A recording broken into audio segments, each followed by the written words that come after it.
बिल्लाहि सदक़ल्लाहुल अज़ीम। राजा शौकत अजीज़ भट्टी जी कन्वीनर कमेटी अपना अपना तारुफ करा दें प्लीज़। जी बिस्मिल्लाह। Mohammad Naeem additional secretary SNGAD sir. Moazzam Iqbal ji MD Punjab government housing foundation. जी Mohammad Altaf Baloch executive director Punjab housing foundation. Sir Kaleem Yousuf director LDA। Mohammad Nadir additional director law department. Additional secretary Madiha Tahir Shah housing and urban development.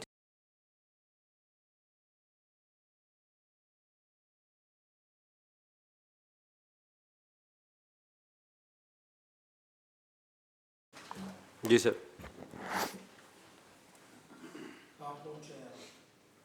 ये मैंने किसके साथ मीटिंग सर? बोर्ड मीटिंग होगी जो आप बोर्ड कह रहे थे? मीटिंग सुबह के लिए शेड्यूल है सर। अच्छा, कल के लिए शेड्यूल। वो कोर्ट हियरिंग हुई जी कोर्ट में लास्ट टाइम जो कॉन्ट्रैक्टर साइड के वकील थे उन्होंने एडजस्टमेंट सीख की थी, हम लोग मौजूद थे तो कॉन्ट्रैक्टर के वकील ने एडजस्टमेंट दी थी। नियम साहब एक हमारी मीटिंग के बाद एक डेट आप कह रहे थे आज। जी उसी डेट पर एडजस्टमेंट। अच्छा, इसमें कोई अर्ली हियरिंग की एप्लीकेशन दी है हमने? अच्छा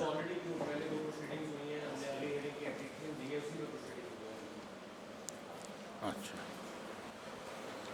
जो बोर्ड मीटिंग 10 जून को शेड्यूल थी उसका क्या बना? जो 10 जून को बोर्ड मीटिंग शेड्यूल वो सर रीशेड्यूल हो गई थी कल के लिए सर।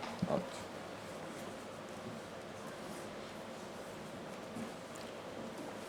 उसमें क्या एजेंडा ला रहे हैं जी?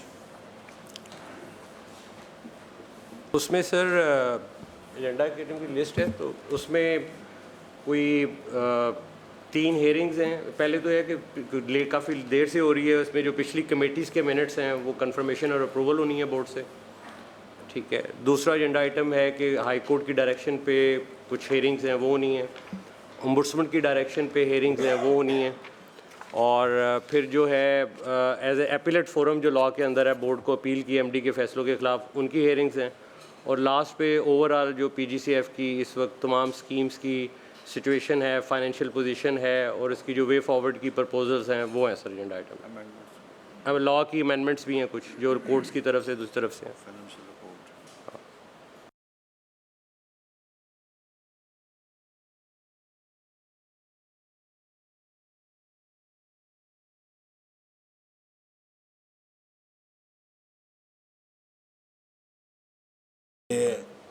नोटिस में है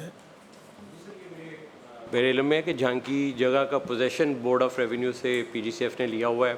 इसकी बाउंड्री वॉल का कोई एस्टीमेट बना के शायद टेंडर करने की कोशिश, टेंडर अवार्ड नहीं हुआ था। प्रपोज़ल शायद स्कीम की भी प्लान की गई हो, लेकिन मैंने नहीं देखी कि स्कीम प्लान की कोई प्रपोज़ल जो है वो गई हुई हो। बेटा इधर आओ यार, इसकी कॉपी कराएं और दें उधर, और ये मुझे भी दें। इसकी MD साहब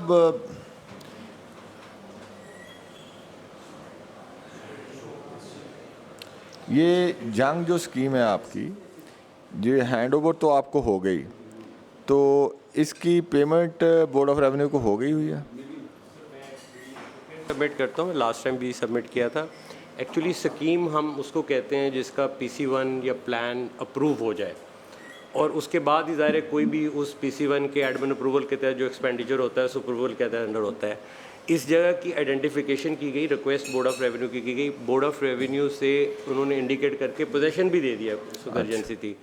इसके ओवरऑल PC1 कभी बोर्ड में नहीं पेश हुआ, ना ही स्कीम प्लान के तहत हुआ, ना इसकी एडमिन अप्रूवल है। सिर्फ इसकी बाउंड्री वॉल की जो मैंने फ़ाइल देखी, बाउंड्री वॉल का इन्होंने कि हमने पोजेसन ले लिया है खाली, तो वहाँ पे कब्जे हो रहे थे, दूसरा हो रहा था। जो इनकी लॉजिक थी कि हमने उसका बाउंड्री वॉल का पीस बिल के अंदर जो है वो कॉन्ट्रैक्ट करने की कोशिश की थी, उसका कोई एस्टीमेट अप्रूव हुआ था, वो अवार्ड नहीं हुआ, वो फिर हुआ नहीं। इसमें अगर आपके पास उसके प्रोप्राइटरी राइट ही नहीं है तो फिर, और PC1 भी नहीं है, तो फिर ये नक्शा फाटा में अप्रूवल के लिए कैसे चला गया? कि फाटा में अप्रूवल के लिए प्लान के लिए PC1 बनाने से पहले सर, जब PC1 बनाने से ये पहले का प्रोसेस है सर। PC1 में जब ये प्रपोजल प्लान बनाते हैं, जो कि मैं एक तरतीब से जो स्टेप्स होते हैं जो फॉलो किए जा सकते हैं, ज़ाहिर है उसका एस्टीमेट बनना है PC1 में। जब तक कि वो प्लॉटिंग की, सड़कों की, दूसरे की डिटेल डिज़ाइनिंग ना हो तो आप उसकी एस्टीमेशन नहीं, इसकी पहले कोई कंसेप्चुअल अप्रूवल नहीं होती सर। किसकी? स्कीम की या सारा ये प्रोसेस हो के बाद में होती नहीं सर, जो एस्टीमेट है वो तो डिज़ाइन के ऊपर ही बनता है। नहीं, एस्टीमेट तो डिज़ाइन के ऊपर ही बनेगा। मसलन एक आप जाते हैं कि जी हम जंग में, जैसे आपने बोर्ड ऑफ रेवेन्यू से वो जगह आइडेंटिफाई हुई, वो ज़ाहिर है कोई ना कोई चीज़ मंशा शहूद पे होगी, तो फिर ही आप बोर्ड के पास गए होंगे कि ये जगह आप हमें दें। फिर बोर्ड को कोई लेटर लिखा गया होगा, उसका इन राइटिंग कोई जवाब आया होगा, उन्होंने इन पेपर आपको कोई उसका कब्ज़ा मुंतकिल किया होगा। तो ये बग़ैर ही किसी कोई इनिशिएट हुए प्रोसेस, तो ये सारा कुछ कैसे मुमकिन हो गया है? फाइल दोबारा डिटेल में दिखा के, स्कैटर्ड फाइलें होती हैं, फाटा का रिकॉर्ड भी देख लेता हूँ, इनका भी देख लेता हूँ, क्योंकि AD साहब मुझसे पहले हैं तो इस पर ब्रीफ कर। जी, मैं थोड़ा एक्सप्लेन कर देता हूँ सर। बेसिकली ये 2 साइट्स जो हैं, ये इनका पोजेसन हमारे पास ही है जी। इनकी जो कि स्टेट लैंड से एक्वायर हो चुकी हैं। पेमेंट का जो दूसरी कौन सी है? एक लोधरा है और एक जंग है। ठीक। अब इनके PC1 हमने रेडी किए हुए हैं, वो हमने लेके जाने कॉम्पिटेंट फोरम के पास, चूँकि बोर्ड की मीटिंग ही नहीं हुई थी। तो अब नेक्स्ट मीटिंग के अंदर भी ये डिस्कस होगा, फिर जो गो अहेड मिलेगा उसके मुताबिक आगे प्रोसीड। ये मेरा सवाल फिर वहीं खड़ा है, तो हम डिटेल में उसको देख लें, उसको भी कि क्यों भेजा गया बगैर। बाज़ दफ़ा अर्जेंसी के अंदर वो पैरेलल चला देते हैं कि जी कंसेप्चुअल प्लान के ऊपर उधर भी भेज देते हैं, उधर भी भेज देते हैं।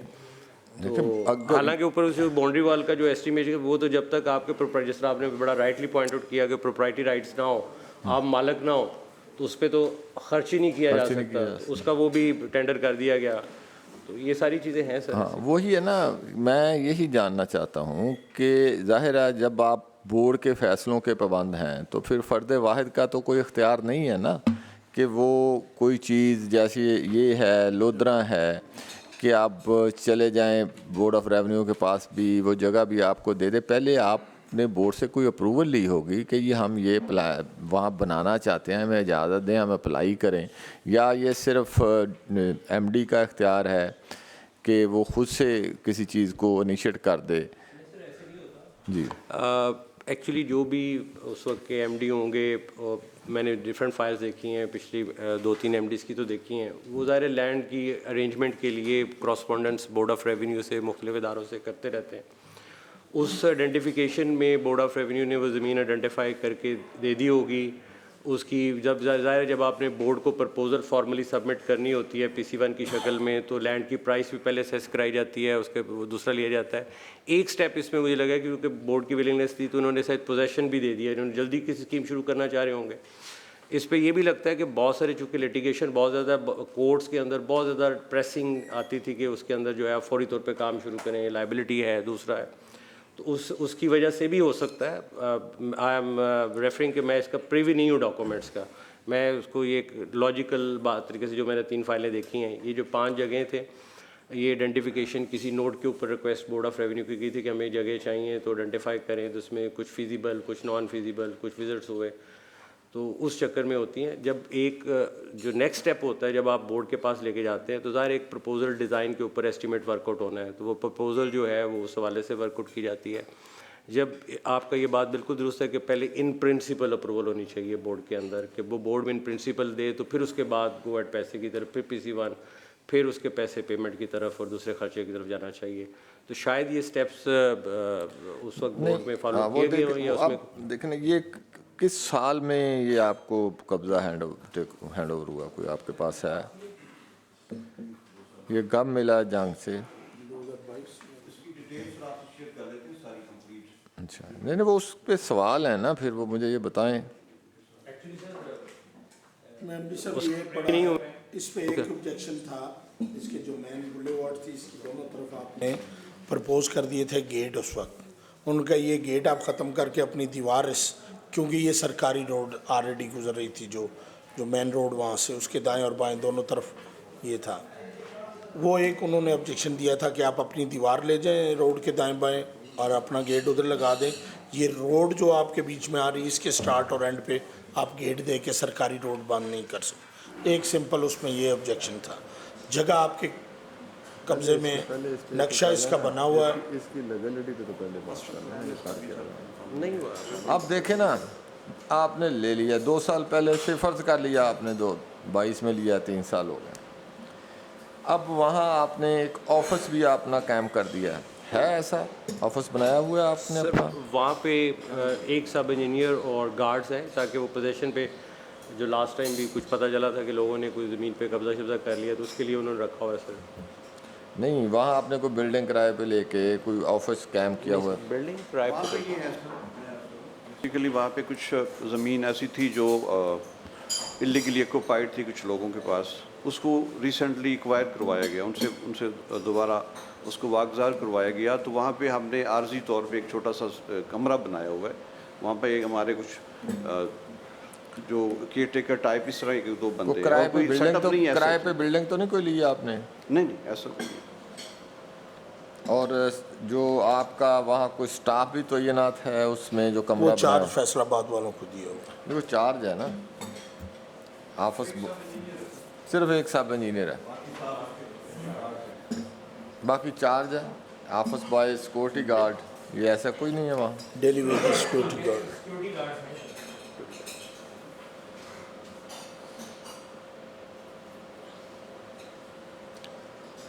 इस जगह में तो कोई इशू नहीं है ना जिन साहब, आप कोई और मसला तो नहीं है ना? सर होता ये था, जो कास्ट की बात है, पहले ये था कि जितनी स्कीम्स बनी हैं ये बुक एडजस्टमेंट हो जाती थी। गवर्नमेंट लैंड जब एक्वायर होती थी तो चूँकि ये ऑटोनमस बॉडी है, इसमें ये है कि बोर्ड ऑफ रेवेन्यू का कि आप इसकी कास्ट हमें पे करें, तो कास्ट की उन्होंने डिमांड हमें भेजी हुई है, बट पोजीशन हमें दिया हुआ है। वो उसकी नेचुरली जो म्यूटेशन होनी है, फिर वो पेमेंट करेंगे तो वो फिर हमारे हक में हो जाएगी। ये उसमें आप इसे बोर्ड में पुटअप करेंगे इसके लिए? जी सर, ऑब्वियसली बोर्ड में जाने सर ये और लोधरा का भी नक्शा आपका बना हुआ है? मास्टर प्लान सर जो है ना, ये अभी अप्रूव होना है, PC1 फिर बनेगा, फिर हमारी जो कमेटी है PND की उसमें जाएगा, फिर उसके बाद सारा प्रोसेस स्टार्ट। ये मास्टर प्लान आप किसे कहते हैं? मास्टर प्लान होता है जो ये पूरा मैप आपके सामने है, ये जी सारा पार्ट ऑफ प्रूव करता है, जी पूरा जो डिज़ाइन होता है उसकी बेसिस पर ये एस्टिमेट बनता है। ये तो आपके ऑफिस की तरफ से जमा है ना पाठा में, मैं वो बता रहा हूँ। सर आप अगर इसकी पूरी डिटेल चाह रहे हैं तो हमने किया कि आपको सारी डिटेल इन दोनों स्कीम्स की दे देते हैं। इसका भी और पूरा लोधरा का भी आपके पास बना हुआ है, मैंने वो कॉपी करने के लिए भेजा हुआ, उसका भी प्रिंट मैं आपको दे देता हूँ। जिन जगह का इशू नहीं है, सियालकोट चले, कोर्ट केस है, वो तो वहीं से ख़त्म होना है, उसका मेरे और आपके पास इख्तियार नहीं है। उसमें यही कर सकते हैं ज़्यादा से ज़्यादा कि आप अर्ली हियरिंग की एप्लीकेशन दें, फैसला वहीं से होना है, या आप आपस में। सियालकोट में सर मैं क्लैरिफाई करूँ, हमारा कौंसल मौजूद था इस हियरिंग में। ये जो रिक्वेस्ट आई है एडजस्टमेंट की, ये कॉन्ट्रैक्टर की तरफ से आई है, हमारी तरफ से नहीं है।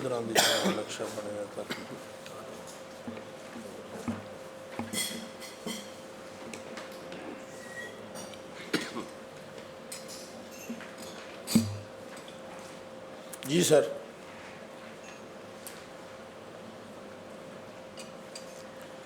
ये लोधरा वाला भी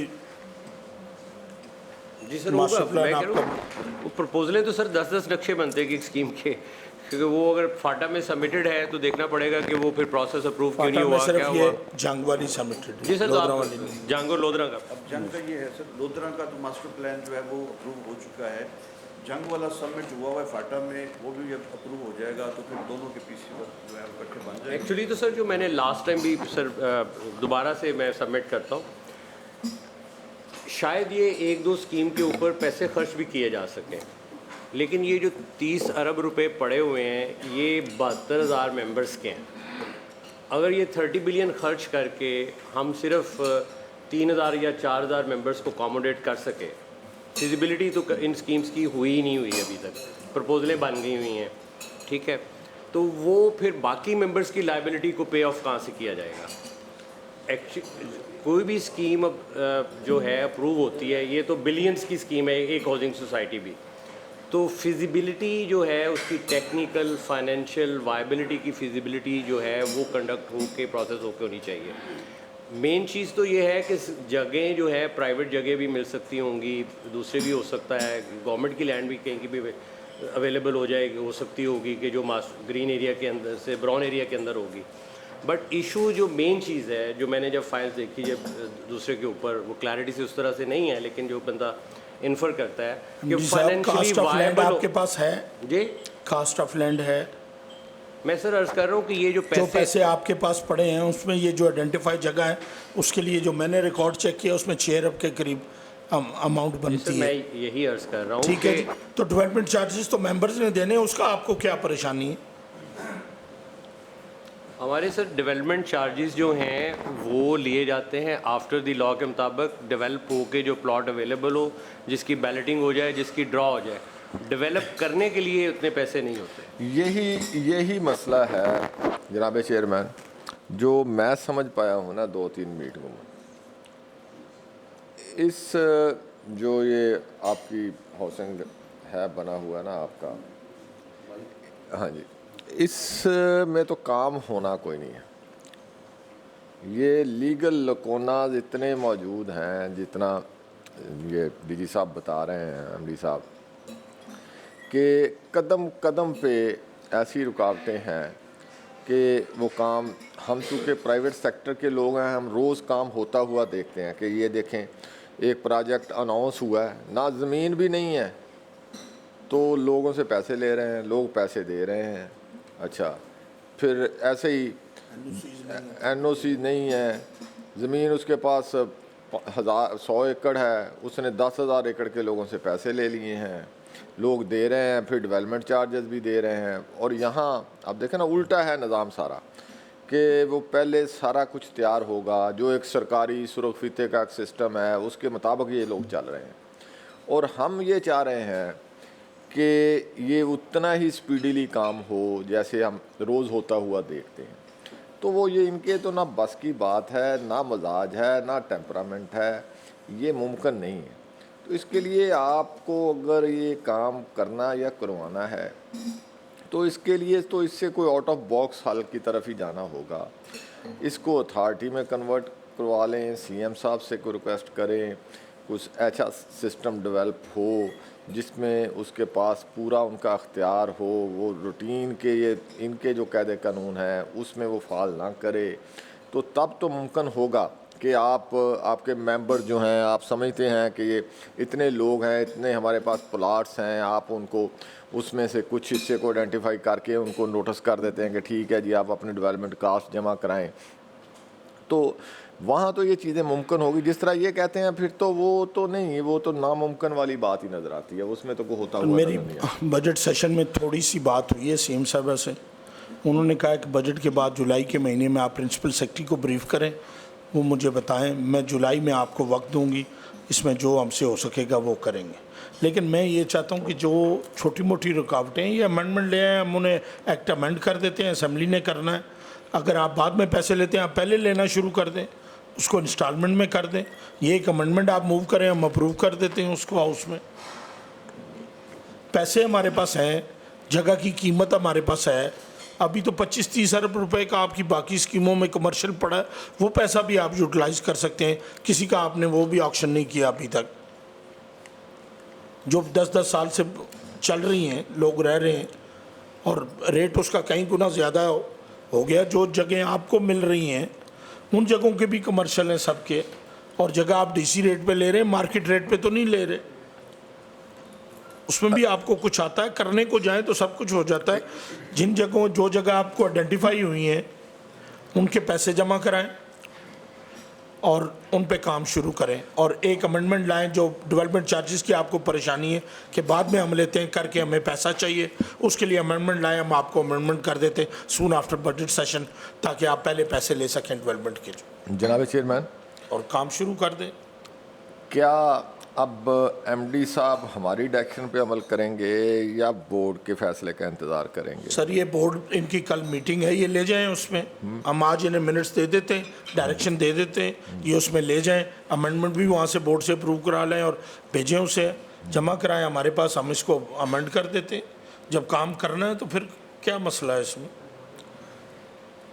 बात वही है ना, एक तरफ अब इसमें आप एमडी साहब आप बताएं कि जो स्कीमें आपकी बेल्टिंग हो चुकी, अलाट हो चुकी, जिस तरफ चेयरमैन साहब ने ये कहा है कि जो आपकी कमर्शियल साइट्स हैं तो उसको आप क्यों एक्शन नहीं करते?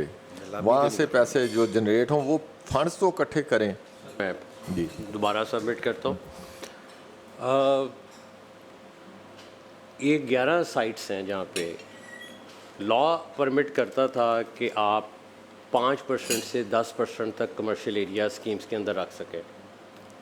आपने मिनटेड भी किया हुआ है कि ये जो कमर्शियल एरिया इन स्कीम्स के अंदर कोई प्लान एक दो स्कीम के अलावा वो जिस तरह चूक्स नहीं होती, साइड एरिया छोड़ दिया, क्योंकि प्रायोरिटी थी नहीं कमर्शियल एरिया की, इसका बिजनेस प्लान था ही नहीं कि आपने कमर्शियल एरिया से फंड जनरेट करके करने हैं, तो ये कुछ 0.75% चंक छोड़ दिए गए, अनडेवलप्ड चंक छोड़ दिए गए। तो लामला जब मेरे पास जिम्मेदारी आई तो मैंने कहा कि नॉर्मली हाउसिंग स्कीम्स की जो वायबिलिटी डिटरमिन की जाती है वो कमर्शियल एरिया को प्लॉट्स को सेल करके एडवांस में वो की जाती है। तो इसमें क्या है, जब मैंने डिटेल में प्लान देखे तो वो चंक्स थे, फिर मैंने उसकी जो है उसकी डिज़ाइनिंग करवाई है। उन डिज़ाइनिंग के करवाने के बाद मैं वर्क्स कमेटी में ले जा रहा हूँ, जो लॉ है उसके मुताबिक कि वो उसकी अप्रूवल देंगे, क्लियर करेंगे। उसके बाद फाटा में जमा कराऊंगा कि आपको पता है जब एक मास्टर प्लान किसी रेगुलेटर ने अप्रूव किया, उसमें कोई अमेंडमेंट करनी हो तो आपको दोबारा उस रेगुलेटर के पास जाना पड़ता है। वो रेगुलेटर से उन प्लॉट्स की वो अप्रूवल कराने के बाद फिर उसके PC1 बनाने के बाद वो एरियाज़ डेवलप होंगे, तभी ऑप्शन हो सकेंगे, अदरवाइज़ उसकी प्राइस नहीं मिलेगी। फिर पैरेलल मैंने इसकी असेसमेंट कराई स्टेट बैंक के वैल्यूएटर से, इनकी प्राइसेस जिनको रेफ़र कर रहे हैं ज़ाहिर कि वो प्राइसेस भी सेस कराएंगे, लेकिन ये प्राइसेस जो है DC रेट पे कराई है, FBR रेट के कराई है, लेकिन अनडेवलप प्लॉट के तौर पे हुई है। जब वो डेवलप हो जाएंगे तो लामाला उसकी वैल्यूएशन में फ़र्क पड़ेगा, वो बेहतर मिलेगी। लेकिन अनटिल एंड अनलेस वो डेवलप्ड ही ना हो तो ना मार्केट में उनका कोई ख़रीदार होगा, ना उसकी ट्रू वैल्यू जो है वो मिल सकेगी। सर जी प्लीज़ अपना शेख साहब आप। सर जिस तरह अमजद अली जवेद साहब ने कहा है कि जिस तरह ये बता रहे हैं ये वाकई बड़ा हम अपना टाइम ही ज़ाया करेंगे, क्योंकि इधर तो 1 इंच भी वो आगे नहीं जा रहे। प्राइवेट पब्लिक पार्टनरशिप के तहत इसको देख लें कि अगर आप इतने अरब रुपया किसी प्राइवेट बंदे को दें, कोई उसको भी पैसे बच जाएँ, गवर्नमेंट को भी पैसे बच जाएँ, तो ये भी एक, क्योंकि एक्ट में शायद हमारे मौजूद है कि इस तरह के हम प्रोजेक्ट जो हैं वो प्राइवेट पब्लिक पार्टनरशिप के तहत कर सकते हैं। आप एक किसी डेवलपर को देंगे वो हाथ के इसमें से अरबों रुपए कमा भी लेगा, डेवलप भी कर देगा। 2011 में if I am not wrong 2011 के अंदर ही इनकी अपनी जो देखते हुए इस ऑप्शन को भी एक्सप्लोर करने की कोशिश की गई। PPP पॉलिसी, PPP एक्ट से जो है रेगुलेशन, एक PPP रेगुलेशंस जो हैं लाई गई और उसके तहत मुल्तान की स्कीम को फ्लोट किया गया कि एक्चुअली इस PPP पॉलिसी के तहत कोई अगर प्राइवेट डेवलपर करना चाहता है वो आ सकता है या हम उससे अंडर नेगोशिएट कर सकते हैं। वो जब किया गया तो वहाँ पे 2-3 लोगों ने इंटरेस्ट तो शो किया, लेकिन जब इसी तरह जिस तरह ये नक्शा है, मुल्तान का स्कीम प्लान अप्रूव हो गया, वो PC1 भी अप्रूव हो गया, कुछ लोगों ने चंक दे दी, कुछ लोगों ने फिर वो बैकआउट कर गए, ठीक है। अल्टीमेटली फिर उनको वो जो चंक दरमियान में से बैकआउट करके वहाँ पे लैंड एक्विजिशन एक्ट जो है वो इन्फोर्स करना पड़ा उन चंक्स को, क्योंकि मिक्स करने के लिए। तो वो कोई इतना जो प्रोजेक्ट किया गया उसमें भी कुछ सक्सेस रेट नहीं। आज भी उस प्रोजेक्ट के ऊपर जो है 3 किस्म की लिटिगेशन है, वो कुछ हाई कोर्ट में ICA में मैटर पड़े हुए हैं, कुछ जो नीचे सिविल कोर्ट्स में मैटर पड़े हुए हैं, लेकिन वो बड़ी मुश्किल से 10-11 सालों के अंदर वो जो इस पॉलिसी को एग्जीक्यूट करने की कोशिश की गई, तो उसके अंदर फिर वो हमारा एक कल्चर है, हमारा जनरल, क्योंकि वो उसके तहत वो जो है वो नहीं हो सका। इसी तरह पंजाब ने गवर्नमेंट ने हाउसिंग स्कीम से मुतल्लिक़ 2-3 और प्रोजेक्ट PPP लॉ के तहत जो प्रोविंशियल लॉ है उसके तहत करने की कोशिश की, और वो भी कोई सक्सेस स्टोरीज़ नहीं हो सकी। जनाब चेयरमैन, जब से मीटिंगें हमारी चल रही हैं, जैसे शेख साहब ने फरमाया कि हम तो टाइम ज़ाया कर रहे हैं अपना।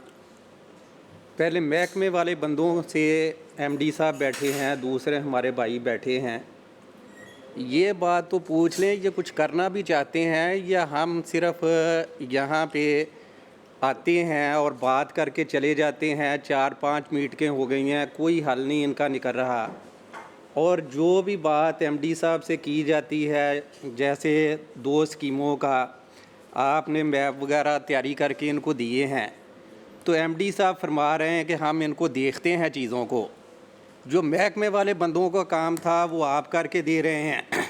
महकमे वाले लोगों की तैयारी कोई नहीं है। मेरा ख्याल है ये कुछ नहीं करना चाहते, या तो बिल्कुल इस चीज़ का जवाब ले लें कि हमने कुछ करना ही नहीं है।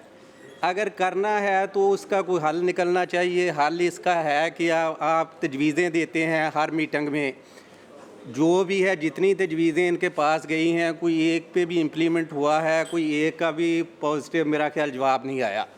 तो पहली बात तो ये पूछें कि हम कुछ करना चाहते हैं। ये महकमे वाले दोस्त अगर करना चाहते हैं तो फिर तजवीज़ें ये सारी जो है ये सिलसिला शुरू किया है इस पर खपाई करें, वरना इसको क्लोज़ करें, अथॉरिटी की तरफ जाएं, CM साहबा से बात करें। वो तो कोई हल भी नहीं निकाल रहे, उसका कोई तजवीज़ का जवाब भी नहीं दे रहे।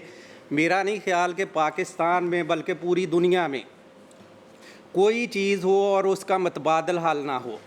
एक जगह पे अगर कोई मसला आ गया, दूसरी जगह पे आ गया, तीसरी जगह पे आ गया, यहाँ तो हर जगह पे मसाइल हैं, इनका हल निकालना है। MD साहब मेरा नहीं ख्याल कि किसी मीटिंग में भी कोई हल की तरफ गए हैं। को हमारे ना जो इसलिए बैठे हैं कि कोई इसका हल निकालें, को हल वाला हमें जवाब दें। सारी जो कहानियाँ या ये हम कर रहे हैं ये चीज़ें हैं वो मुनासिब नहीं है। ये मेहरबानी करें इसके हल की तरफ जाएं। हल में मैंने बताया ना सर, हल यही है कि ये अगली बोर्ड मीटिंग में जो आइडेंटिफाइड जगह है उनकी पेमेंट की इजाज़त लें, वहाँ से जो प्रपोज नक्शे प्लान इनके पास पड़े इन्हें परसू करें और एक अमेंडमेंट ले आएँ जो मेंबर से पहले डेवलपमेंट चार्जेस लेने। मसला इन्हें पैसों का है, ये कहते हैं हम डेवलप करके बाद में लेते हैं, ये पहले लेना शुरू कर दें। कमेटी की जनाब चेयरमैन वो भी अगर आप दोस्तों को इतराज़ है तो बताएं। कोई इतराज़ नहीं जी शेख साहब। नहीं जनाब चेयरमैन, इसमें एक थोड़ी सी बात है कि एडवांस भी तभी आप ले सकेंगे उस बंदे से कि भाई आपको ये प्लाट मिलेगा, आप पैसे दे दें। जब आपके पास यही नहीं है कि उसको प्लाट मिलेगा नहीं मिलेगा, कहाँ मिलेगा, तो वो पैसे कैसे दे देगा। तो कम से कम इनिशियली या ये हो, ऐसी को कैटेगराइजेशन हो जाए कि ये देखें जी आपके पास 42,000 है मेंबर,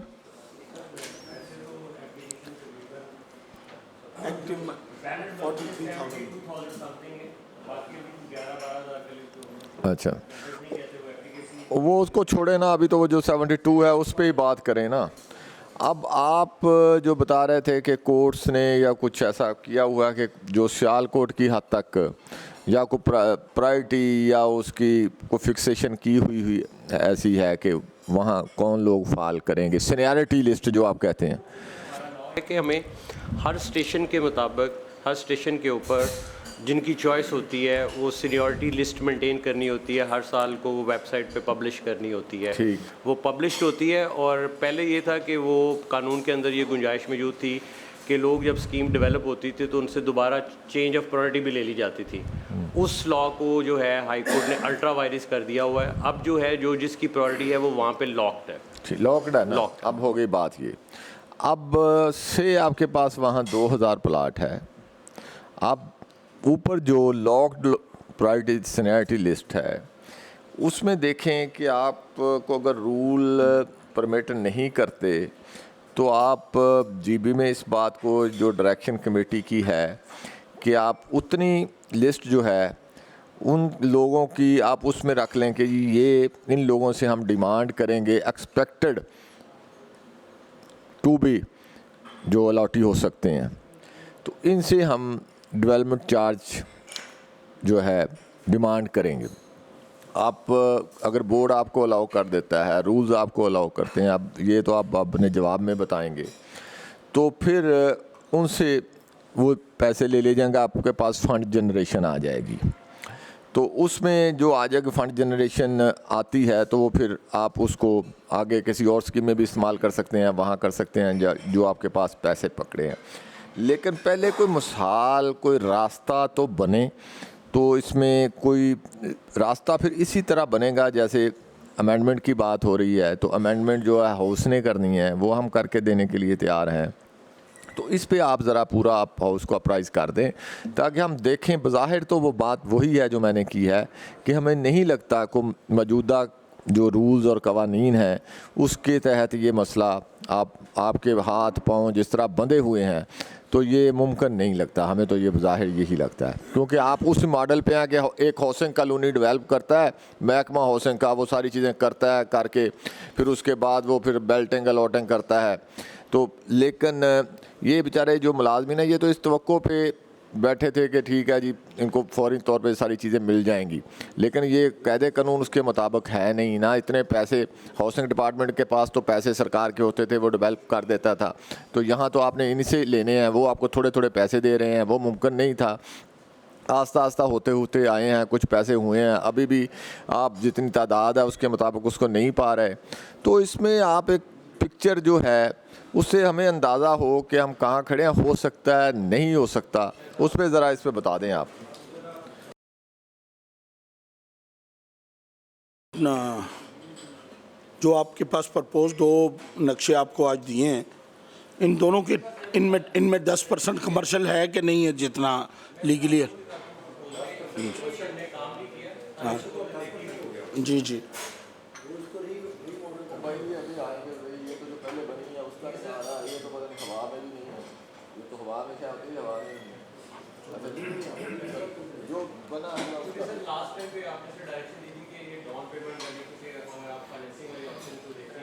ये वर्कआउट कीजिएगा।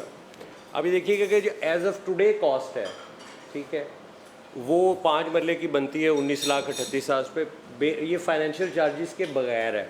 अगर हम इसकी 25% डाउन पेमेंट ले लें, वो 4,57,000, ये हो सकता है कि 4,57,000 दे दे। ये वो बंदे हैं जो रिटायर्ड हो चुके हैं, जो बंदे अब उनकी मंथली इंस्टॉलमेंट अगर हम 4 सालों में लेंगे तो वो 38,000 बनेगी।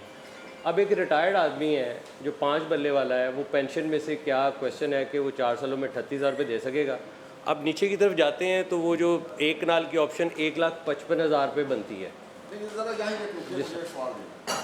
जो अब रिटायर हो गया, क्या वो अपनी 100% प्राइस जो आपने फिक्स की थी वो दे नहीं चुका? नहीं सर, वो यही तो सर मैंने दिखाई थी कि जो रिटायर्ड हो चुका है, बाद लोगों के 17,000 रुपये सिर्फ है। देखें ना आप, ये चेयरमैन साहब बात देखने वाले, वो एवरेज सब्सक्रिप्शन अभी आप जो अमेंडमेंट लाने जा रहे हैं ना, पहला फेज जो रिटायर हो चुके हैं, जितनी उसकी कास्ट प्राइस बनती है, इससे निकलें किस्तों से कि जी आपका से 20 लाख रुपया बनता है, डेवलपमेंट चार्जेस को भी अलग कर दें। उन्हें कह जी अगर आप प्लाट लेना चाहते हैं तो ये पेमेंट आप पूरी करें। अब रिटायर में तो आने नहीं जाना, अगर वो कोई आना चाहता है तो वो चाहे से लेना चाहता है ले ले, नहीं तो उसके पैसे आप एक सर्टन उसे कहें जी अगर ऑप्शन के अगर आप नहीं पे कर सकते तो आपके इतने पैसे आए हुए हैं, इतने हम आपको प्लस करके आपको पैसे वापस कर देते हैं। तो ये चेयरमैन साहब उस तरह मुमकिन नहीं होना। अगर एक बंदे ने पैसे 17,000 रुपया दिया हुआ है, देना है उसने 24 लाख रुपया, तो बाकी वो कब देने हैं, कब लेने हैं उसने? तो अगर वो प्लाट लेना चाहता है, एक फ़ायदा लेना चाहता है, तो पैसे तो पूरे अदा करे ना वो। तो जो उसमें देना चाहता है वो आए और दे और प्लाट का हकदार बने और वो सीनियरिटी लिस्ट में शामिल हो, उसको वहाँ आगे जाके उसको एडजस्ट किया जाए। पहले तो इसको इस तरह एड्रेस करें आपने बिल्कुल राइटली पॉइंट वो पकड़ा है कि जिसके ऊपर एक्चुअली अगर वो इशू ये पैसे है नहीं देता तो फिर वो उसका क्लेम क्यों है, वो उसका क्लेम फारग करें। तो इस तरह तो बैठे रहेंगे लोग कि ठीक है जी कमेटी डाली है और खूह चिट पाई है, ठीक है जो बस निकलेगी कोई यही लेके प्रॉब्लम निकलेगी है ना। यही प्रॉब्लम। हाँ तो ये इसको सारे है ये उसकी कैपिटल अमाउंट है, कैपिटल ये तो सर बेसिक है, अगर वो नहीं वो कैपिटल अमाउंट है जब से वो दे रहा तब तक उस पर कोई इंटरेस्ट या उसके ऊपर कोई जो वो नहीं शामिल। नहीं वो नजर आने की मैं वही बात कर रहा हूँ ना कि एक सारे पहले जगह लगन उन्होंने पता होगा कि काम चल रहा है। हाँ वो उसमें दूसरी बात कर लेते। ये देखिएगा कि ये कानून में लिखा था कि उसने 600 रुपये मंथली देने हैं, ये 10-15 साल तक यही चलता रहा। लेकिन नहीं सर, मैं सिर्फ 2 मिनट लूँगा प्रॉब्लम को हजूर उस मैं पहले ये हाल भी प्रॉब्लम बता के इशू को जब फ्रेम जब तक ना किया जा सके। एमडी साहब गुजारिश ये है कि हमें ग्राउंड पे कुछ चीज़ नज़र आएगी तो ही बंदा जाके उस पर रिलाई करेगा ना जी। सर मैं अर्ज करने लगे सिर्फ सुन तो कि ये किसी भी मेंबर की तरफ से मैक्सिमम 1,10,000 रुपये आने थे। अगर ये 1,10,000 पूरे भी आ जाते तो कोई स्कीम स्टेट लैंड खरीद के भी डेवलप नहीं हो सकती थी। मेजॉरिटी ऑफ द मेंबर्स ने ये 1,10,000 भी नहीं दिए। वो क्या करते थे कि वो कभी किसी की नहीं कटी, किसी ने 6-6 साल 10-10 साल नहीं दी। जब कोई स्कीम डेवलप हो जाती थी तो चूँकि उन्होंने चॉइस ऑफ प्रायोरिटी में वो स्टेशन दिया होता था तो वो आ जाते थे कि ये 2 किस्तें हमारे लिए हमें डिमांड नोटिस दें, बाकी का करें। अब वो जो पैसे, अब ये जो 11 स्कीम्स बनी भी हैं, ये एक्चुअली वो पैसे और जो मार्कअप थोड़ा बहुत अर्न भी होता रहा है उसको यूटिलाइज़ कर लिया गया है। वो उस वक्त फील नहीं किया गया कि फ्री में जगह मिलती रहेंगी, फ्री में गवर्नमेंट जो है वो पैसे एंडोमेंट फंड के तौर पे मिलते रहेंगे। आज से 2004-05 की बात है ना, तो तब तो वो किसी तरह से हमने अगले पैसे भी खा लिए, अगले मेंबर्स के भी पैसे खा लिए।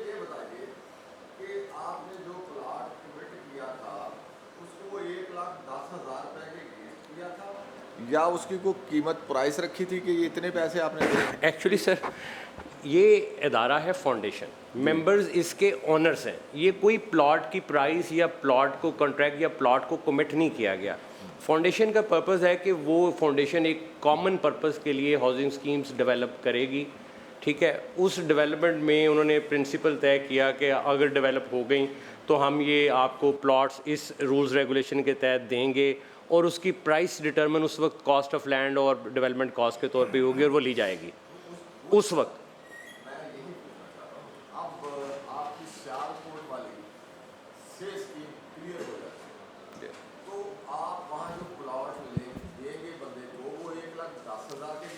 देंगे या उससे कुछ और पैसे नहीं चार्ज सर, करेंगे? ये 1,10,000 तो उसकी सब्सक्रिप्शन आई है। इस सब्सक्रिप्शन के तहत वो एंटाइटल्ड होगा कि वो उसकी बैलेटिंग ड्रॉ के अंदर शामिल हो सके और फिर जो भी उस वक्त की फाइनल कॉस्ट ऑफ डेवलपमेंट की उस स्कीम की प्लॉट की कीमत निकलेगी वो बोर्ड अप्रूव करेगा, उस प्राइस के ऊपर उससे डिमांड नोटिस के तहत पैसे लिए जाएंगे। अब बात यही है कि जो मोअज़्ज़ज़ मेंबरान का ख्याल है कि जो बात मैंने पहले किया कि उन लोगों से पैसे मांगे जाएं, जो पैसे देता है उसको उसका हकदार कंसीडर किया जाए, जो नहीं देता उसको साइड लाइन कर दिया जाए ताकि आपके पास पैसे आएँ, एक स्कीम से पैसे आएँ अगली स्कीम की तरह। मैं इसमें थोड़ी क्लैरिफिकेशन मैं दे दूँ, थोड़ी सी एमडी साहब के या इल्म में नहीं है। पैसे एजी काटता है, कोई मेंबर खुद जाके ऑफिस में जमा नहीं कराता, एजी काटता है। ये एक, दूसरा ये कि इन्होंने एक रखा हुआ है कि जो रिटायर हो जाता है वो फुल अमाउंट जमा कर, उसको भी अगर ये 3-4 किस्तों में छोटी छोटी अमेंडमेंट से ले आए काम चल पड़ेगा।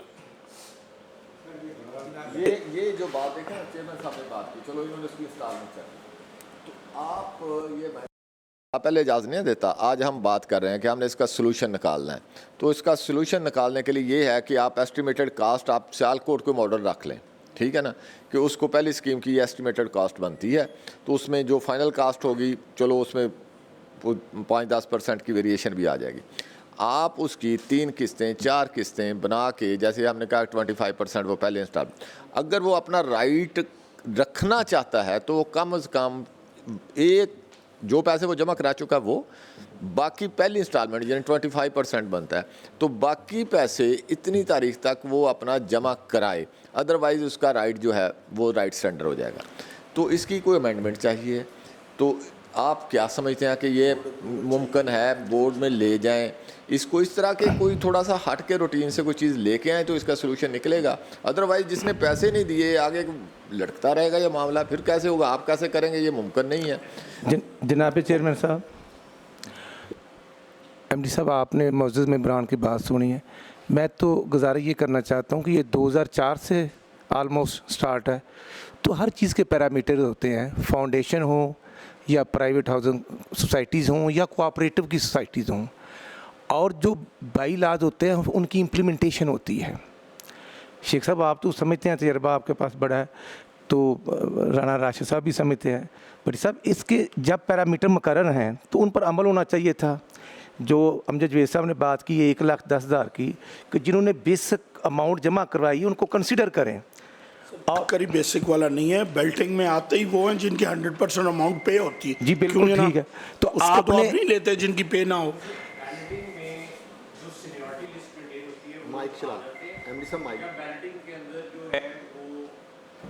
शामिल हो जाए बैलेटिंग के अंदर कि ये लिस्ट है, ये 10 बंदे हैं इस कैटेगरी में, इनको बैलेटिंग में आ गया नाम, ड्रॉ के लिए इजाज़त मांगी जाती है। फिर 6 महीने का टाइम पीरियड दिया जाता है कि अब आप चूँकि बैलेटिंग के अंदर फिक्स हो गए तो अब आप इसके पैसे जो है वो जमा करवाएं। अगर वो पैसे जमा करवा देते हैं तो फिर उनको फाइनल जो कंप्यूटराइज ड्रॉ के अंदर है उसके अंदर शामिल किया जाता है। सर, फिर आपने क्लियर कर दिया ना कि जिन्होंने जमा कराए हैं उनकी जो है टर्म एंड कंडीशन वो मीट कर रहे हैं, तो उनको कंसीडर करें। जो नहीं कर रहे उनको जवाब दें और बताएं, ताकि जब तक बड़ी साहब कानून पर अमल नहीं करेंगे और कोई कट नहीं लगाएंगे, जो अमेंडमेंट की ज़रूरत है।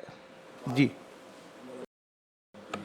बात यह है कि बकौल एमडी साहब के पैसे हमारे पास 31-32 अरब रुपया पड़ा भी हुआ है। 6 अरब हमारी 5-6 साइट्स की आइडेंटिफाइड टोटल प्राइस आ रही है डीसी बोर्ड ऑफ रेवेन्यू से जो ले रहे हैं।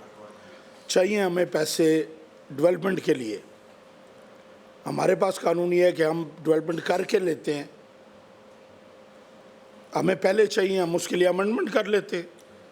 जब आप किसी को कोई चीज़ देंगे तो वो क्यों नहीं देगा? बट सर, डेवलपमेंट के चार्ज मौजूदा रेट के मुताबिक बढ़ते हैं, हर साल बढ़ते हैं। जो ये भी तो मेंबर्स ने देने हैं ना। जनाब चेयरमैन, वो मालक मलकियत की तरफ आएगा तो डेवलपमेंट चार्जेस देगा, पहले मलकियत तो ले लें उससे, ठीक है ना। मैं पहले फाउंडेशन के नाम जगह होंगी तो वो लेंगे, वही है ना, वो उसके लिए आप ये पैसे आपके पास पड़े हैं, जगह आइडेंटिफाई हैं भी डीसी रेट पे। आज आप 1 रुपए की लें, उसकी 10 रुपए मार्केट प्राइस है।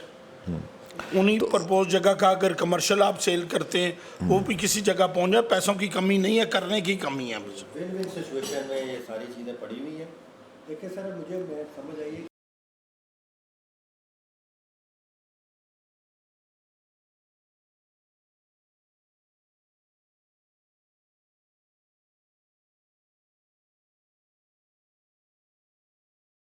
अलॉटमेंट नहीं देंगे कि आपका ये नंबर है, तब तो वो पैसे क्यों दें? सर, ये अमेंडमेंट हो सकती है, जो इतनी कम रखी है उस पर भी आज से 20 साल पहले की और है।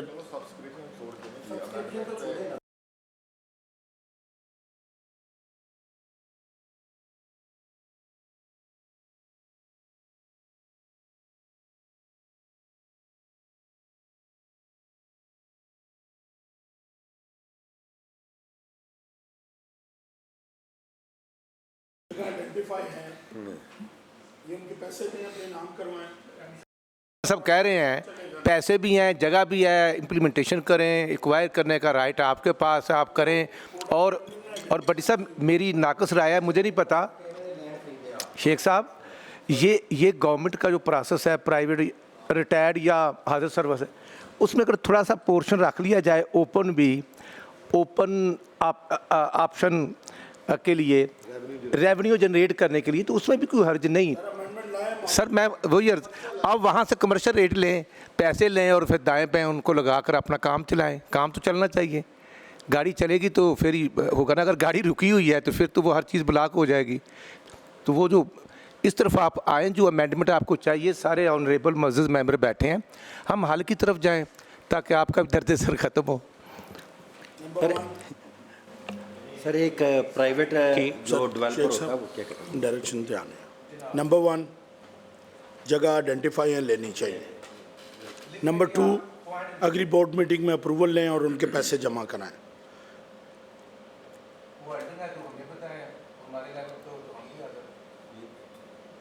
ठीक हो गया। अगले एजेंडे में ये नहीं, वो लिख रहे हैं, वो सामने लिख रहे हैं बैठे हुए जी, और रिकॉर्ड भी हो रही है।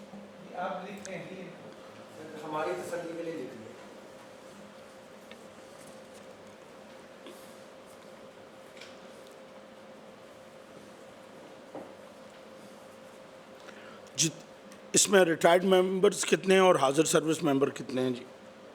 क्योंकि रिटायर्ड की तो आप बढ़ा नहीं सकते, हाजिर सर्विस की तो बढ़ा सकते। हाँ जी,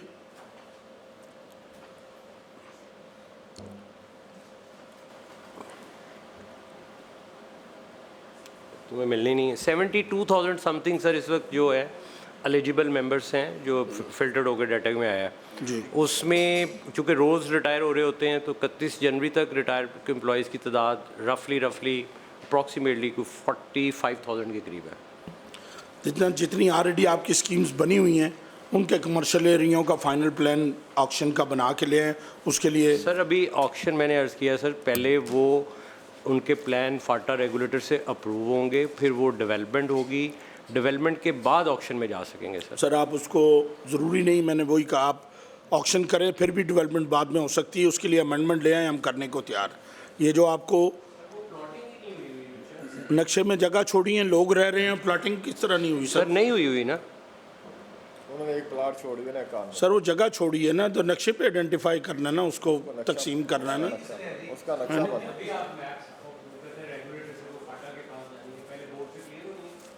कमेटी से क्लियर होनी है, बोर्ड से क्लियर होनी है, फिर फाटा में मैंने सर तो बोर्ड मीटिंग तो आपकी आ रही है ना सर, करेंगे तो होगा ना। नहीं 10 साल हो गए स्कीमें चल रही हैं, एरिया वहाँ पे पड़े हुए हैं और 25 से 30 अरब रुपए की मार्केट वैल्यू बनती है उनकी। ज़मीनें अगर आपने एक्वायर की हैं तो उन तो के रेट ही 11 गुना बढ़ गए होंगे। नहीं ऑलरेडी लोग रह रहे हैं सर, और चीखो पुकार है कि एक माचिस की डिब्बी लेने के लिए भी बाहर जाना पड़ता है। करने का प्रोग्राम वैसे है फ्रैंकली, या प्रोग्राम ही नहीं है। अगर प्रोग्राम है जी, आप क्या कहना चाह रहे हैं?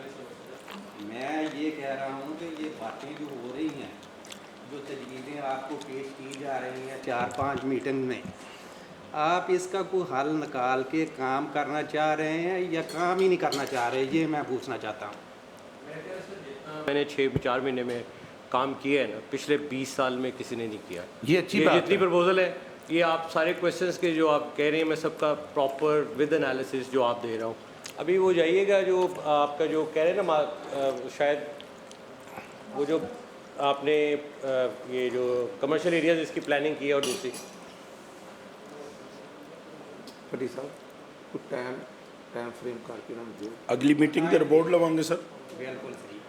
जो राज साहब ने किया ना, तक 1 2 3 कर लेना, ਜਿਹੜਾ ਹੋ ਸਕਦਾ ਕਰਨ, ਜਿਹੜਾ ਕੋਈ ਪ੍ਰੋਬਲਮ ਅਸੀਂ तक उन्हें टेकअप किया जाए। पर आप फाउंडेशन के एमडी हैं, अगर मुझे ज़मीन डीसी रेट पे मिल रही हो ना तो मैं सबसे पहले लो। हाँ सर, एक और मेरा सवाल है सर सबसे, एक एडवांस पेमेंट प्लान जो है वो अगली मीटिंग में सबमिट करें। ये जो डेवलपमेंट की चार्जेस हैं ना, इनका एक एडवांस पेमेंट प्लान भी अगली उसमें शामिल करें जी, लिस्ट फाइनल करें उसमें, और उसकी इंस्टॉलमेंट। डेवलपमेंट तो वो ही देगा जिसको पहले ये उसकी बैलेटिंग में जाएंगे तो डेवलपमेंट मलकियत के पैसे लेंगे। हाँ वो उसके वो डायरेक्शन जारी करें, जो पैसे पड़े हैं हाँ वो जगह दे दें ताकि वो नंबर बढ़े उनका पैसे देने वाला। सर उसमें झंग के देने हैं, लोधरा के देने हैं, पीर माल के देने हैं, जगह आइडेंटिफाई 6 जगह इनके पास आइडेंटिफाई हैं।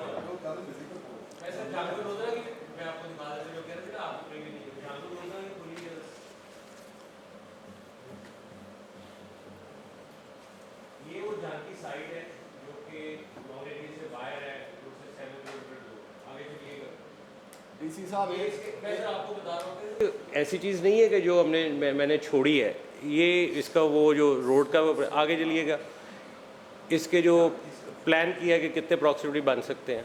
लेकिन अब वो अगर वो मैं इस साइट की बात नहीं, अगर कोई ऐसी साइट्स आइडेंटिफाई जो कि ग्रीन एरिया के अंदर है, ब्राउन एरिया के अंदर है ही नहीं है।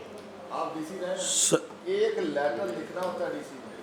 मेरे शहर में मैं केस लिए फिर रहा हूँ सर, मास्टर प्लान नहीं अमेंडमेंट हुआ हूँ, वो ओडीपी की पावर्स पहले होती थी सर। जहाँ पे दाएं और बाएं सोसाइटी बन रही हो, आप डीसी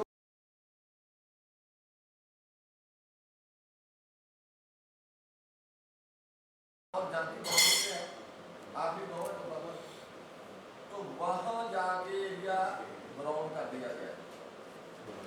डीसी ने लेटर लिखा है करवाने के लिए, उसके लेटर पे हो गया है, दरमियान में 12 किलोमीटर ग्रीन है। तो ये आप लोगों का इख्तियार है, जब आप करने पे आते हैं ना तो फिर इस तरह होता है। जंग वाला ये इशू ही नहीं है। जंग में ऑलरेडी इनका अप्रूव्ड प्लान पाटा के पास पड़ा है, उसमें सिर्फ एक ऑब्जेक्शन बाउंड्री वाल का था जो उन्होंने मेन रोड पे गेट लगाए थे, वो उनका ये गेट चेंज कर दें, आप अपनी ज़मीन पे दीवार ले जाएं, ये अप्रूव्ड है, आगे चलें। ठीक,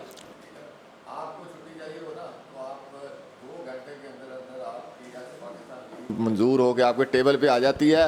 किसी और को चाहिए होगा ना एनओसी लेना है, 3 माह उधर खज्जल होना है, 2 माह उधर खज्जल होना है, ठीक है ना। तो ये वो इख्तियार इस्तेमाल कर लें इन गरीब लोगों के लिए। नहीं, वो आपकी बात नहीं हो रही वैसे, जब लेने पे आते हैं तो फिर इस तरह होती है। अच्छा, तो मेरा इसलिए वो चेयरमैन इख्तियार इस्तेमाल करें। लॉ वाले डिपार्टमेंट वाले बैठे हुए हैं और हाउसिंग वाले, इनसे भी ले ले प्रपोजल या राय कि ये क्या कहते हैं कि अमेंडमेंट। आप बता दें जी कुछ। सियालकोट वाला कोर्ट केस था, उसके लिए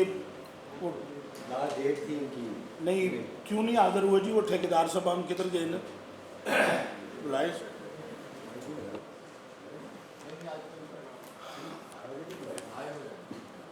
सब नेक्स्ट मीटिंग में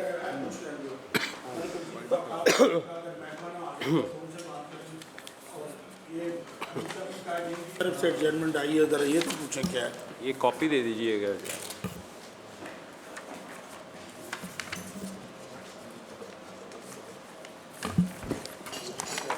ये एडजमेंट की copy.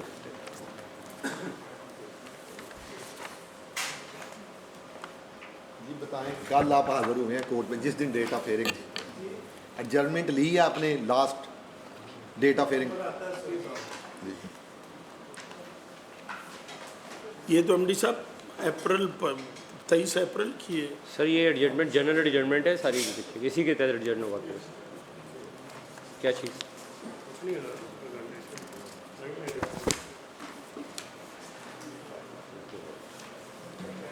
The written request and adjournment on behalf of Council and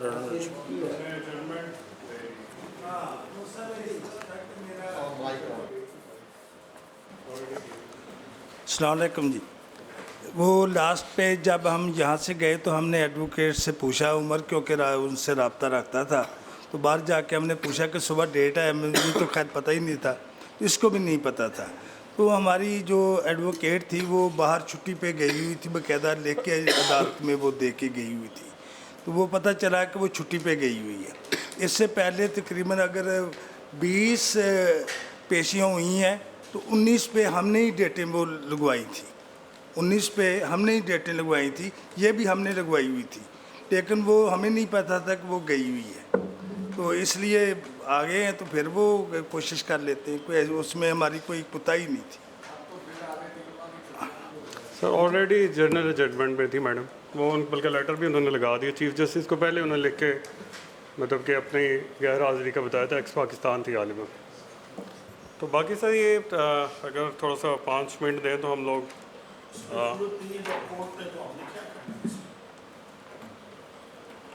sir कुछ केसेस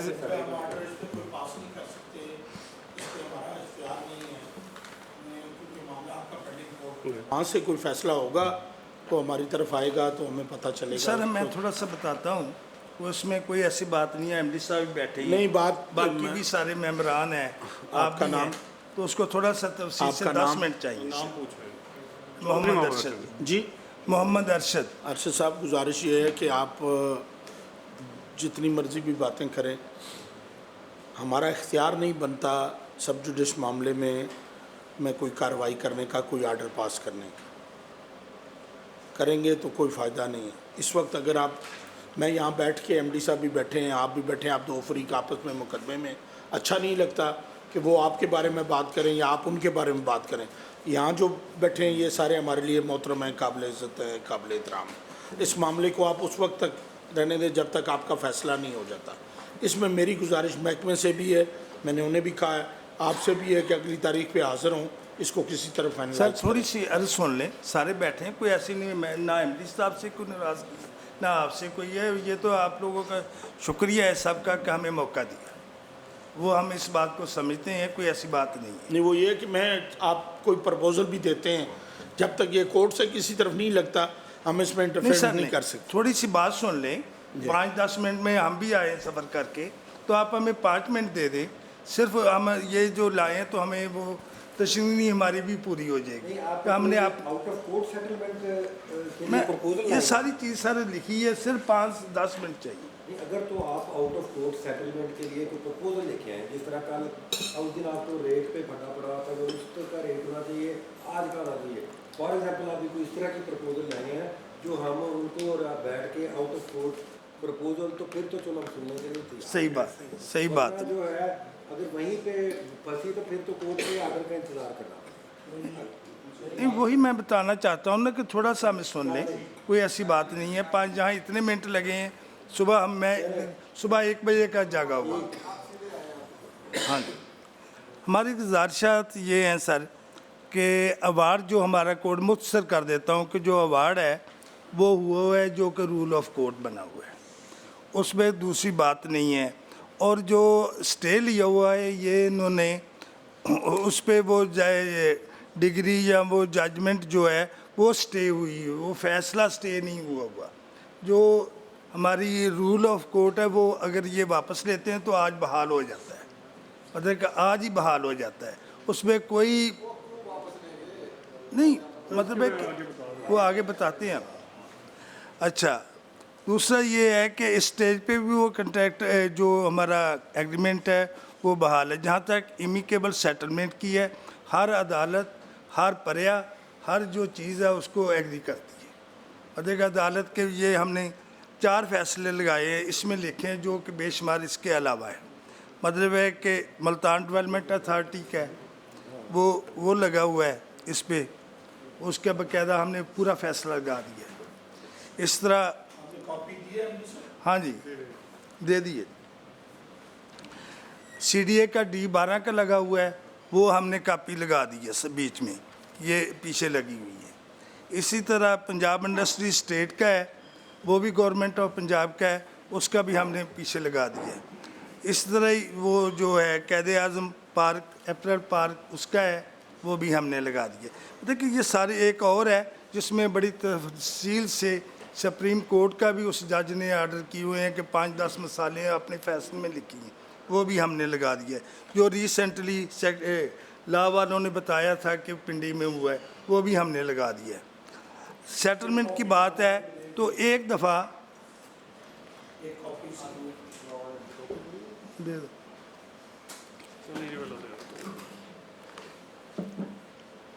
पहले एक दफ़ा इन्होंने डेट ली थी महकमे ने कि हमें सेटलमेंट करते हैं, वो भी हमने फैसला इधर लगा हुआ है, हमारा पेज है अपना, इसको आप पढ़ लें। एक मीटिंग आप MD साहब और इनके साथ कर लें, अगर कानूनी कोई रास्ता निकलता है जिसमें कोई महकमा और ये आपस में अगर कोई सेटलमेंट हो सकती है, हमारा इंटरेस्ट नहीं है कि अगर जल्दी का कोई रास्ता निकल सकता है, नहीं तो कोर्ट डेट आएगी, फैसला हो जाएगा। सर इसमें मेरी तरफ से सबमिशन ये होगी, क्योंकि मैटर ऑनरेबल कोर्ट में सब जुडिस है और दोनों पार्टीज़ वहाँ पे उसको प्रोसीड कर रही हैं, और ऑनरेबल कमेटी की भी लास्टली यही डायरेक्शन थी कि वो प्रोसीड करें और वहाँ से उसको अकॉर्डिंगली जिसका जो मौक़िफ़ है, जिस तरह वो फरमा रहे हैं, ये सारी चीज़ें कोर्ट में पेश करने वाली हैं। इन्होंने लगाई भी होंगी, ज़ाहिर है अपनी बहस में, ये ज़ेर बहस भी इनको लाएंगे, रेफरेंस देंगे। तो जब तक वहाँ पे सेटलमेंट इनकी नहीं होती, मीन सॉरी डिसीजन डिसीजन नहीं होता कोर्ट का, तो ये मैटर सब जुडिस है। ऑनरेबल कमेटी का भी इंटरफेयर करना या हमारा इसके ऊपर मीटिंग करना बेसूद होगा, फ़ायदा नहीं है। मैं सिर्फ इस सूरत में कि अगर इनकी आपस में कोई एडजस्टमेंट बनती है किसी फैसले के तहत, अगर ये इस पॉइंट पे आ जाते हैं तो ये दोनों इसी सूरत में कोर्ट में जाके इसको जब भी चाहें विड्रा कर सकते हैं सेटलमेंट के तहत। ये इख्तियार इनके पास है। मेरी सबमिशन अगर कोई रास्ता निकलता है, नहीं तो मामला कोर्ट में, हम इसमें कोई डायरेक्शन नहीं जारी करते। अगर इनका कोई रास्ता निकलता है कि आपस में बैठ करके ये सेटल हो जाए, अगर कोई कानूनी जवाब बनता है, एमडी साहब अपनी नौकरी बचा के मामलात को देखिए, आप भी इसको कानूनी देख लें। अगर कोई रास्ता इनका आपस में एडजस्टमेंट तो किसी स्टेज पे भी हो सकती है बिफोर डिसीजन। सर उसमें मेरी सबमिशन ये अगर होगी, कोई बनता हो तो ठीक है, नहीं तो जो कोर्ट करेगी उसके मुताबिक। सर जो जनाब फरमा रहे हैं इनकी म्यूचुअल बेसिकली डिस्प्यूट को रिजॉल्व करने का फरमा रहे हैं, एक कोशिश तो वो करने इसमें ये फिर suitable. Sir sir let me complete sir उसमें फिर बेहतर ये होगा कि इनको दोनों को टाइम दे दें। नेक्स्ट मीटिंग जो ऑनरेबल कमेटी की होगी उसमें सिंगल पॉइंट पे हो कि आया वो किसी पॉइंट पे आ सकते हैं या वो किसी पॉइंट पे आ सकते हैं, तब ये पॉसिबल हो सकता है। और जो सिचुएशन है वो जनाब भी जानते हैं कि वो शायद मैं समझता हूँ कि अकेले एमडी साहब के बस में भी नहीं होगा, क्योंकि पीछे फाउंडेशन है, बोर्ड है, वो लीगल कम्प्लिकेशंस हैं। जब तक वहाँ से अप्रूवल नहीं होगी तो शायद इस साइड से भी इस तरह चीज़ों को मुश्किल हो जाएगा। कि यहाँ पे क्वेश्चन ये हुआ था कि परफॉर्मेंस गारंटी ली जाती रही है तो फिर तो कॉन्ट्रैक्ट को एक्सटेंडेड समझा जाए ना। तो मैंने कहा था वो कोर्ट में जो है पार्टीज़ ने कंटेंट किया था कि जब तक लिटिगेशन में है हम परफॉर्मेंस गारंटी को एक्सटेंड कराते रहेंगे, उसी के तहत हर साल करवाई जा रही है। तो मेरी रिक्वेस्ट है, क्योंकि हमें स्टैंडिंग इंस्ट्रक्शंस हैं अपने कौंसल की भी और दूसरे की भी, कि परफॉर्मेंस गारंटी को, क्योंकि इसकी वैलिडिटी है 30/6 तक, अगर हमने इसको कोर्ट के अंदर भी फ़ाइट करना है या सिड नहीं करना या आगे इसको मामले को इवन अंडर डिस्कशन भी रखना है, तो मैं 2-3 रिमाइंडर दे चुका हूँ। आज 18 तारीख है, तो बाकी सिर्फ 11 दिन रह गए हैं। अगर ये इस फोरम पे अगले 1-8 दिन के अंदर परफॉर्मेंस गारंटी एक्सटेंशन दे देते हैं तो वो फिर हम इसको इस सूरत में कोर्ट में रहेंगे, अदरवाइज़ D2 में रेसिडेंटेड हो जाएगा और मुझे गारंटी रिकॉल करनी पड़ेगी। ये मेरी रिक्वेस्ट है, अगर आपके फोरम से ये। सर मैं इसके ऊपर जवाब देता हूँ, क्योंकि सर 30 जून तक है इसकी वैलिडिटी परफॉर्मेंस बॉन्ड की। हमने कोर्ट में कमिट किया है, हम ड्यू टाइम में इन्हें सबमिट कर देंगे। तो ये तो कोई लेटर्स ही हमें भेज रहे हैं, हमने इन्हें एक्नॉलेजमेंट भी दे दी है उसकी। अब ये बार बार इस तरह की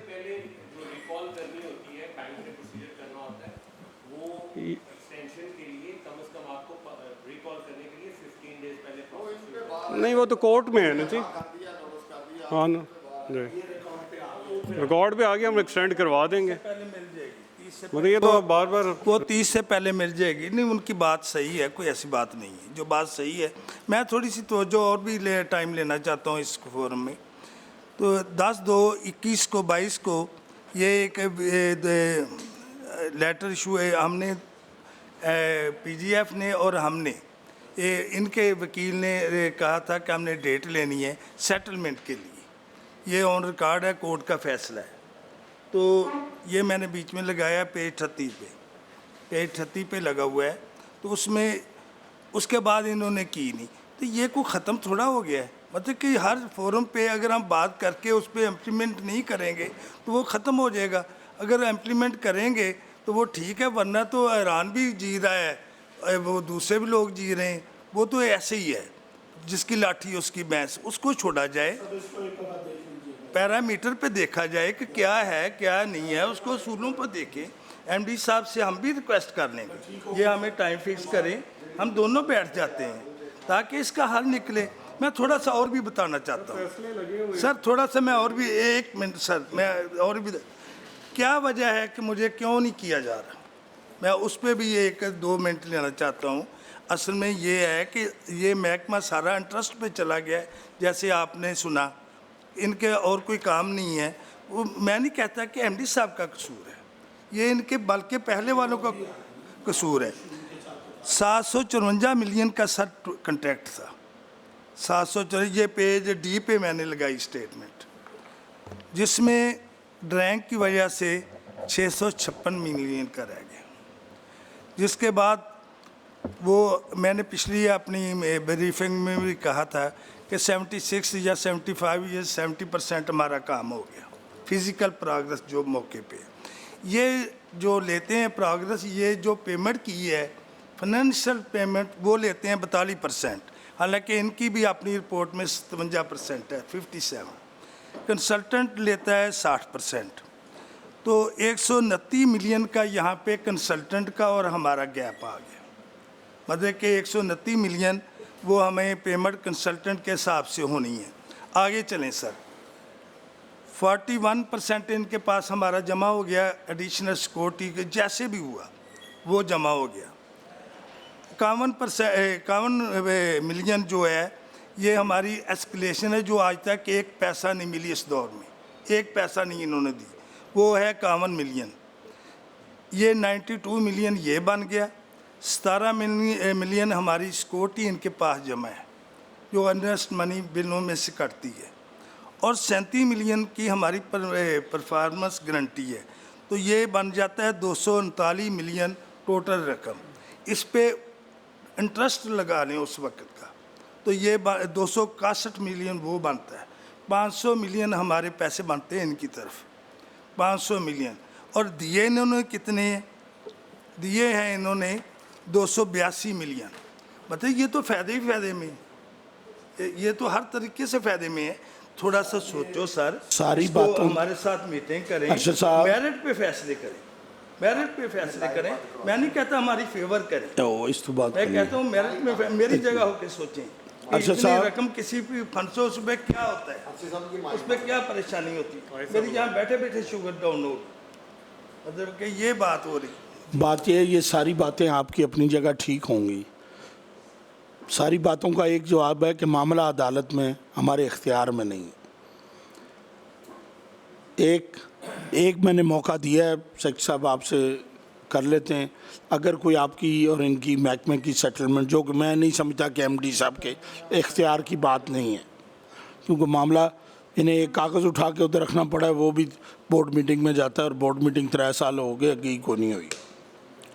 इस वजह से ये सारी आपकी बातें अपनी जगह ठीक होंगी, मैं नहीं कहता, लेकिन जो मामलात हैं उसकी तरफ आए ना, कानूनी उसमें जो इशू है वो, उस पर अगर आपकी कोई सेटलमेंट बनती है एक मीटिंग कर लें, और अगर हो गई ठीक है, नहीं तो अगली तारीख पे दोनों पार्टियां हाजिर हों, इसको किसी तरफ लाए, क्योंकि हमारा इंटरेस्ट ये है कि काम शुरू हो, चाहे आप हों चाहे कोई और हो, काम शुरू होना चाहिए। हाँ जी, होगी जी, डायरेक्शन सारी नोट हो गई। ये भी आप रिटर्न भी भिजवा दें इनको जी, अगले 24 घंटे में लेटर इनके पास पहुंच जाना चाहिए। इन्हें बेशक आप PDF बना के आज डायरेक्शन। बोर्ड की मीटिंग कब है जी आपकी? बोर्ड मीटिंग कल है, मैं इस वजह से कह रहा हूँ कि कम से कम PDF बना के कम्युनिकेट हो गई है सर, रिटर्न भी हम भिजवा देंगे। ठीक हो गया जी। अगली मेरा एक क्वेश्चन है कि अगर हम इनका कैंसिल करके नए सिरे शुरू करते हैं, तो फॉर एग्जांपल हमारा, मैं एक मिसाल दे रहा हूँ, 4000 रुपये रेट है, ठीक है, आप इनको कह रहे हैं कि आप 1000 रेट पे करें। अगर कोई ये आपको इस 4000 से नीचे कोई डील दें तो ये फाउंडेशन का भी फ़ायदा होगा और इनका भी फ़ायदा होगा। तो ये एक राह निकलेगी कि हम आउट ऑफ कोर्ट सेटलमेंट कर सकें, और आप अपनी फाउंडेशन की जो बोर्ड है उसमें भी पेश कर सकेंगे जी आज हमने इनको कैंसिल किया तो हमारा 4000 रुपये लगना है, ठीक है। अब ये वो बंदे हैं वो 3200 में कर रहे हैं, तो ये 800 हमें फिर भी फ़ायदा हो रहा है। तो हम ये कानून इनको इख्तियार देता है कि नहीं देता? नहीं, वही तो मैं उनकी पार्ट सर, ये वो कह रहे हैं ना, ये जो चीज़ें पेश कर रहे हैं कि अगर दोनों फाउंडेशन है, ये अगर वापस लेना चाहें अपनी अच्छी बात अगर लेना चाहें, जो ले लेना चाहिए तो कानून क्यों नहीं इजाज़त देता? सर इसका एक और भी हाल है, इसका एक और भी हाल है, ऐसी बात नहीं है। अगर ये नहीं लेना चाहते तो हम एक एग्रीमेंट कर लेते हैं, एग्रीमेंट करके इकट्ठा जमा करा देते हैं। हर चीज़ का हल है, जैसे आप कह रहे थे, हर चीज़ का हल। सर इसमें हम लोगों ने कोई 5 किस्म के मिसालें लगाई हैं, जो MDA की मुल्तान डेवलपमेंट अथॉरिटी की है, पंजाब इंडस्ट्रियल स्टेट की है, पब्लिक सर वो लीगली मैंने कहा है ना, वो देखेंगे। अब उसमें डिफरेंट इश्यूज हैं। उसमें ये है कि उनका डिस्प्यूट चल रहा था या कॉन्ट्रैक्ट भी कैंसिल हो गया, कैंसिल हुए प्रोजेक्ट जो थे कॉम्प्रोमाइज हुए। वो लीगली वो लॉ वालों के हवाले किया है, वो देख लेते हैं। अगर उसमें कोई प्रपोजल बनती है अभी इनकी बात फिर वही आ जानी है कि एमडी साहब का इख्तियार है कि नहीं है। सर बाकी लोगों का इख्तियार हो सकता है, पंजाब के डिपार्टमेंट से का तो एमडी साहब का भी पूरा इख्तियार है जी। अगर आपको बात करें सर, इसकी थोड़ी इस डिपार्टमेंट में जो कंपोजिशन बोर्ड की है ना सर, उसमें जो एक्ट है और जो बोर्ड की कंपोजिशन है वो एमडी साहब के इख्तियार से बहुत बाहर है।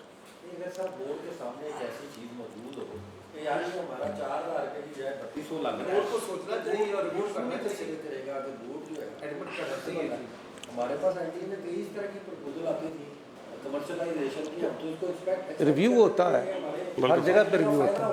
कोई वर्केबल सोल्यूशन के ऊपर बात हो सकती है अगर दे ना जी, तो बोर्ड भी पास कर देगा और कल को किसी पे आंच भी नहीं आएगी कि ये दो सिचुएशन थी, इस सिचुएशन में पैसा बचाया गया है, करप्शन नहीं की गई, ठीक है ना। इसमें तो इस पे आप इनसे ज़रा मीटिंगें कर लें सर, अगर कोई किन से सर? कोई कानूनी है नहीं सर, नहीं सर देखिए मेरी नहीं सर, ये मसालें लगी हैं, आप इन्हें देख लें काइंडली। और ये पंजाब की मिसालें इसी वजह से वो इसमें सर देखें मतलब ये ट्रुथ सर, है ये एक चट्टा साहब, ये जितने वो एक्ट में जो तरमीम चाहिए वो प्रपोजल भी अगली उसमें चाहिए मीटिंग में। ये भी डर जो रिक्वायर्ड है आपको अमेंडमेंट्स वो आपका डिपार्टमेंट प्रपोज करे, बोर्ड में बेशक आप अप्रूवल जो भी आपका प्रोसेस है। जी जी जी जी जी 90% भी अमेंड हो सकता है, वो उसमें कोई इशू नहीं। हाँ जी, आप प्रपोज करें और वो आए, उस पर डेलिब्रेशंस होंगी, फिर उसके बाद हाँ जी।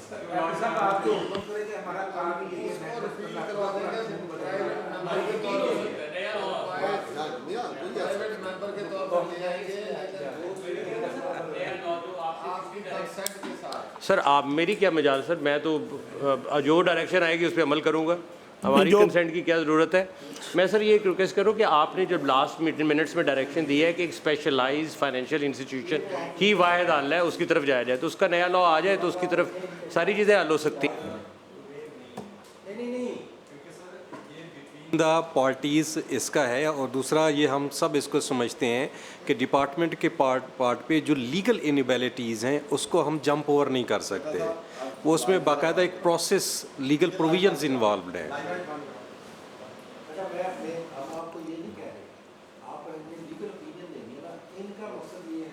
कि जनाब ये दोबारा से प्रोजेक्ट जो है कैंसिल हुए दोबारा से हुए हैं, ठीक है, वो आपको बता रहे हैं कि ये हुए हैं, ठीक है। आप उनको देखें और डिपार्टमेंट को आप एडवाइस करें कि ये हो सकता है या नहीं हो सकता, आप इतना तो काम कर सकते हैं। अब मैटर सब जुडिस है, उस पर डिपार्टमेंट एडवाइस नहीं कर सकता क्योंकि वो इंटरफेरेंस है, मेरे लॉ डिपार्टमेंट के इख्तियार में नहीं है, रूल्स ऑफ बिजनेस मुझे अलाउ नहीं करते। आप एक काम करें, आपने फाउंडेशन का फ़ायदा सोचना है ना, काम भी होगा। अगर ये आपकी को दरमियान में बात तय होती है जो कि कल को लीगली